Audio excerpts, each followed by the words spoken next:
Estas últimas semanas hemos hablado de todo lo que pasa cada vez que queremos hacer un pedido en Uber Eats, para que podamos saber en cuánto tiempo vamos a tener nuestra cena en casa. Cómo Uber utiliza el Machine Learning para tener en cuenta un montón de variables y darnos una predicción precisa del momento en el que el rider llamará a nuestra puerta.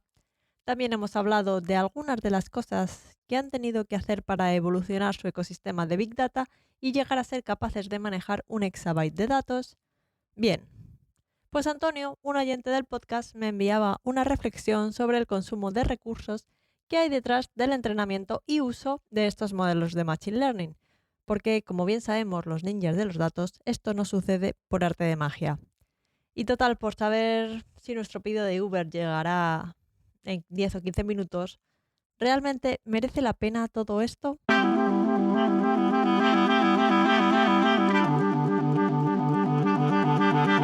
Un podcast ninja sobre Big Data, episodio 55. La inteligencia artificial no es gratis. Muy buenos días y bienvenidos a un nuevo episodio de un podcast ninja sobre Big Data, el podcast en el que hablamos de Machine Learning, de analítica de datos, de inteligencia artificial y de todo lo relacionado con el Big Data y el mundo de los datos. En este podcast hablamos de inteligencia artificial y de Big Data de manera normal, alejándonos de las ideas de inteligencia artificial de las películas y tratamos estos temas con los pies en la tierra y con sentido del humor. Yo soy Marta Arroyo y cada semana os cuento cositas sobre todo este mundo de los datos al que me dedico como freelance. Además, si queréis profundizar un poco y no lo habéis hecho todavía, podéis ir a la web datos.ninja y descargar el ebook La guía ninja del Big Data y la inteligencia artificial. Una guía muy guay para iniciaros en el mundo del Big Data, el Machine Learning y la ciencia de datos desde cero.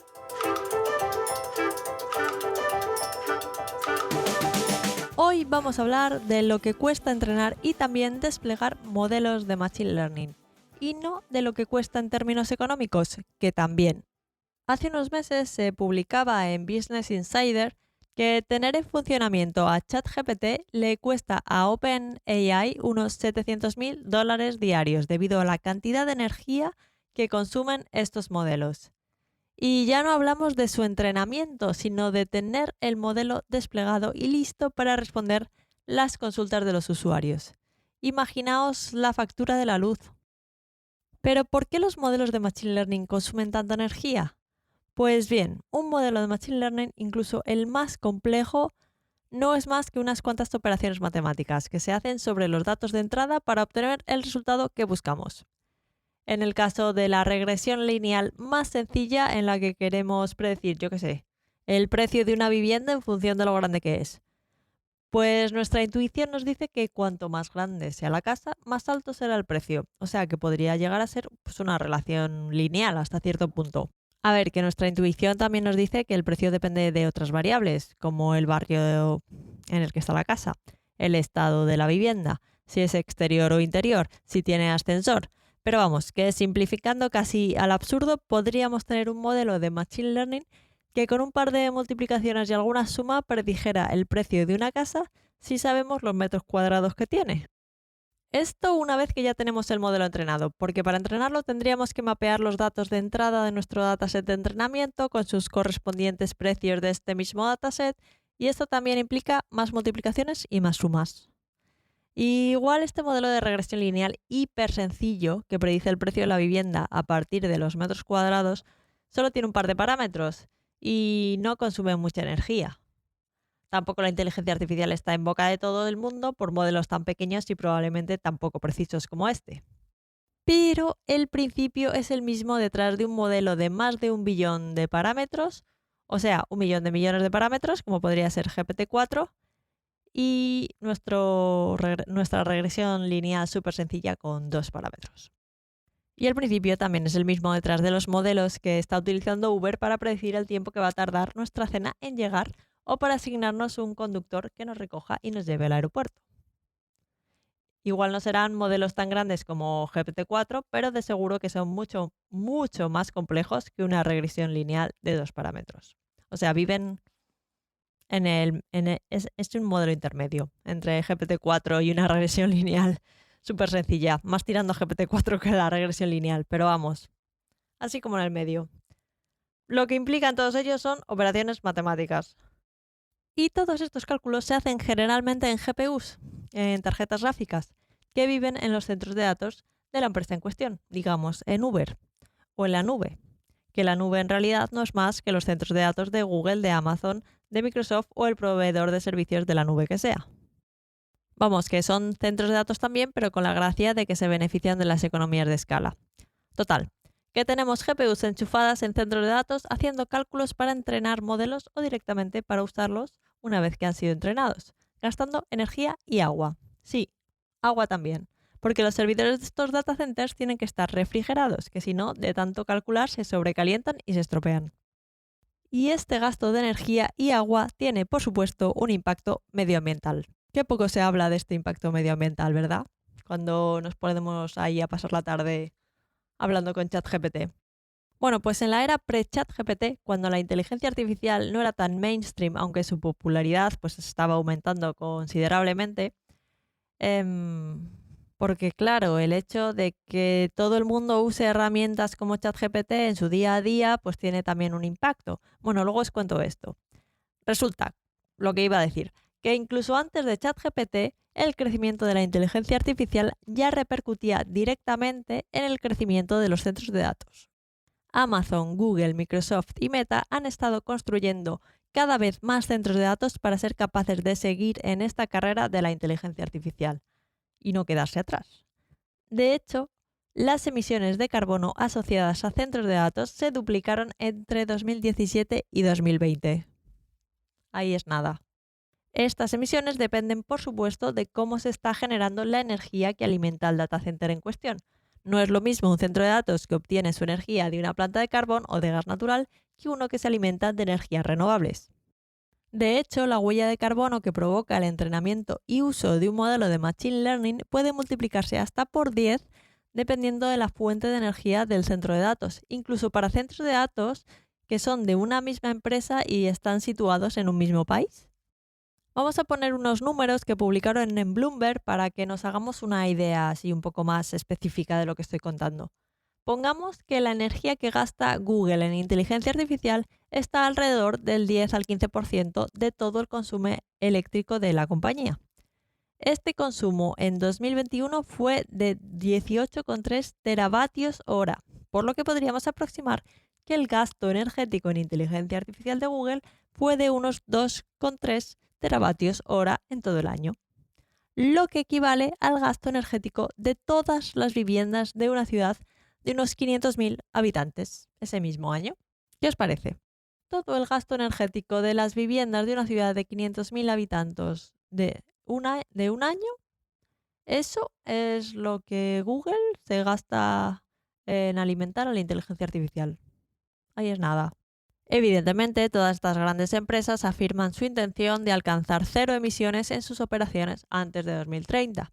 De hecho, muchas utilizan modelos de Machine Learning para controlar su gestión energética de manera eficiente y afirman tener como objetivo utilizar únicamente energía libre de emisiones.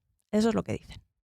Pero por otro lado, estas empresas tampoco es que sean muy abiertas, que digamos, en cuanto a reconocer el gasto energético de los centros de datos en los que se entrenan y sirven modelos de Machine Learning, y mucho menos de las emisiones que todo esto supone.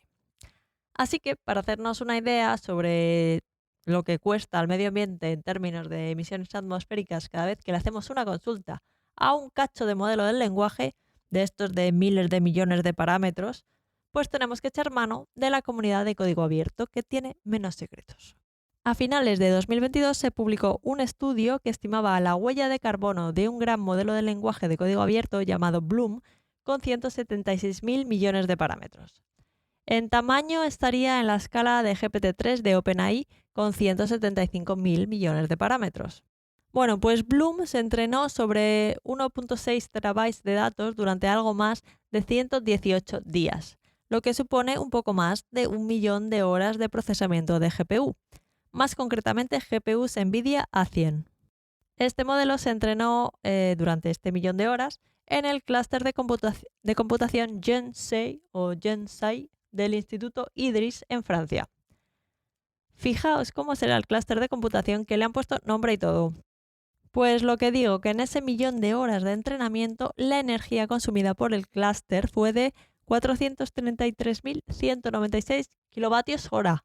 Teniendo en cuenta que la red eléctrica que alimenta el clúster tiene unas emisiones aproximadas de 57 gramos de CO2 equivalente por cada kilovatio hora, las emisiones resultantes de entrenar a Bloom en el clúster de computación GenSci fueron de 24 toneladas de CO2 equivalente. Os hablo de CO2 equivalente porque en realidad es una medida estándar para unificar todos los gases que se emiten como metano, CO2, etc., con respecto al potencial que tienen para el calentamiento global. Por ejemplo, si el metano tiene un potencial en el tiempo de provocar un calentamiento global 25 veces superior al CO2, pues se representa como 25 unidades de CO2 equivalente. Es para poder sumar los gases con efecto invernadero juntos, básicamente. Pues 24 toneladas de CO2 equivalente para la atmósfera para entrenar a Bloom, solo en entrenamiento. Si os habéis quedado igual que estabais con la cifra de 24 toneladas de CO2 equivalente, pensad que supone 25 veces la cantidad de emisiones que genera un pasajero al volar desde Nueva York a San Francisco, y que Bloom consumió durante su entrenamiento energía suficiente para alimentar una vivienda media española durante más de 120 años. A la hora de utilizar el modelo, lo desplegaron en la nube de Google en una instancia con 16 GPUs NVIDIA A100 y analizaron el consumo de energía de esta instancia durante 18 días, porque no solo es importante el consumo de energía del modelo durante el entrenamiento, sino también durante su uso. Y aquí viene lo que os contaba antes. En la era pre-ChatGPT, el grueso del consumo del modelo se producía durante el entrenamiento, porque luego pues, el uso en sí no era tan masivo como el que puede tener un modelo de lenguaje como ChatGPT, que está recibiendo peticiones todo el tiempo. Bloom, un modelo mucho menos mainstream que ChatGPT, recibía unas 558 peticiones por hora, lo que supuso un consumo de 914 kilovatios hora. De esto, el 75% iba para las GPUs que hicieran sus cálculos. Como el centro de datos de Google en el que se encontraba físicamente la instancia en la que estaba desplegado Bloom estaba en Iowa y las emisiones de este data center eran de 394 gramos de CO2 equivalente por cada kilovatio hora, durante el experimento se emitieron casi 20 kilos de CO2 equivalente al día. Por ejemplo, esta información sobre las emisiones de un data center sí que lo tiene publicado Google para todos sus data centers de todo el mundo, para todas las zonas. Así que bueno, os voy a dejar el enlace en las notas del programa por si tenéis curiosidad. Total, que durante el experimento se habían emitido 20 kilos de CO2 equivalente al día. Y tened en cuenta que estos 20 kilos de CO2 equivalente diarios para usar Bloom vienen de su uso de unas 500 consultas por hora al día, que son igual, 12.000 peticiones. ChatGPT igual recibe del orden de millones de peticiones diarias, pues calculad la diferencia. Y de nuevo, para comparar lo que supone 20 kilos de CO2 equivalente emitidos, porque así a mí, por ejemplo, no me dice nada, según el Instituto para la Diversificación y el Ahorro de la Energía, por cada litro de gasolina consumido, un coche emite 2,35 kilos de CO2 y por cada litro de gasóleo unos 2,64 kilos de CO2. Pues Bloom, 20, por unas 12.000 peticiones al día. Como veis, todo esto de los grandes modelos del lenguaje suponen bastante energía y bastante CO2. Pero es que además está el tema del agua. Porque los cacharros estos, como os decía antes, las GPUs, cuando se ponen a realizar los cálculos necesarios, pues se calientan. Y si se calientan mucho, pues se estropean. Por lo que hay que tener los centros de datos refrigerados. Muy importante. Y esta refrigeración se realiza mediante circuitos de agua. Durante el proceso de refrigeración hay una parte de este agua que se evapora y esta sería la parte de agua que se consume. Por ejemplo, los centros de datos de Google en los Estados Unidos consumieron 12.700 millones de litros de agua en 2021 durante estos procesos de refrigeración. Y es que además no vale cualquier agua para la refrigeración, sino que tiene que ser agua dulce y limpia para evitar la corrosión de las tuberías del sistema de refrigeración y además evitar que se atasquen o que se deterioren por la aparición de bacterias. Vamos, que no vale cualquier agua. De nuevo, es complicado saber con precisión cuánto agua se consume en el entrenamiento y uso de modelos de Machine Learning, porque depende de varias cosas, de la eficiencia del sistema de refrigeración o incluso, y mucho además de esto, segundo, de la ubicación física del centro de datos, porque no tienen las mismas necesidades de refrigeración, como comprenderéis, un centro de datos en el desierto de Nevada que uno en Alaska. Y no es necesaria la misma refrigeración en invierno que en verano, y por tanto el consumo de agua tampoco es el mismo. Además que las empresas propietarias de estos modelos siguen sin ser muy transparentes con estos datos, así que los estudios que hay se basan un poco en estimaciones, en aproximaciones, un poco así. Pero bueno, nos sirven para hacernos una idea. Por ejemplo, si asumimos, como hacen en un estudio de la Universidad de California, que se usan en refrigeración 1,8 litros por cada kilovatio hora consumido, que sería un poco la media americana, pues entrenar a GPT-3, que fueron unos 1.287 megavatios hora, habría consumido casi 3 millones de litros de agua.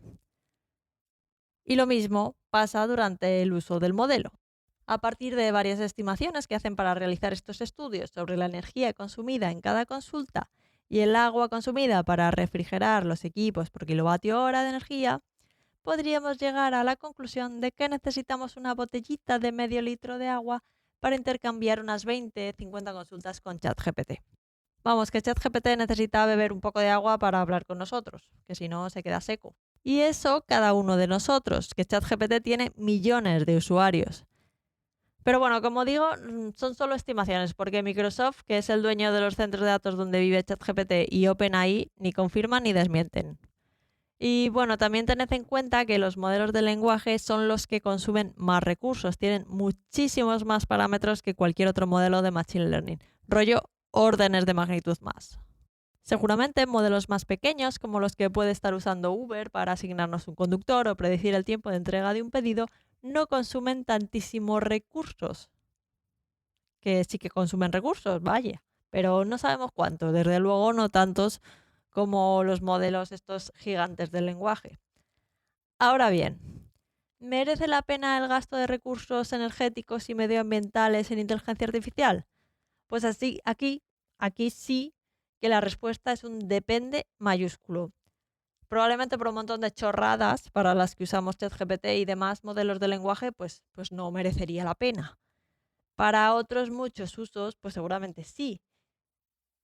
Y para saber súper precisamente cuánto va a tardar nuestra cena en llegar, pues a ver, Uber habrá llegado a la conclusión de que a sus usuarios les aporta más valor de lo que les cuesta a ellos calcularlo. Pero vamos, no sé qué deciros. ¿Qué pensáis vosotros? Venga, os voy a dejar una cajita en Spotify y me contáis qué pensáis, que esto igual da lugar a debate. Y bueno, eso es todo por hoy. Espero que os haya gustado el episodio de hoy y que hayáis aprendido algo de valor. Si ha sido así y os ha gustado, no olvidéis dejar un me gusta y algún comentario en iVoox o una valoración de 5 estrellas del podcast en Apple Podcasts, en Spotify, en Google Podcasts o donde quiera que estéis escuchando esto. Y si queréis concienciar a alguien sobre los recursos que se utilizan al usar inteligencia artificial, pues le enviáis un WhatsApp con el enlace al episodio de hoy, que igual le vale para algo y posiblemente también le corte bastante el rollo. Pero oye, son cosas que hay que tener en cuenta, porque son así. Y a mí, lo de llegar a más gente, pues me ayuda a seguir con el podcast.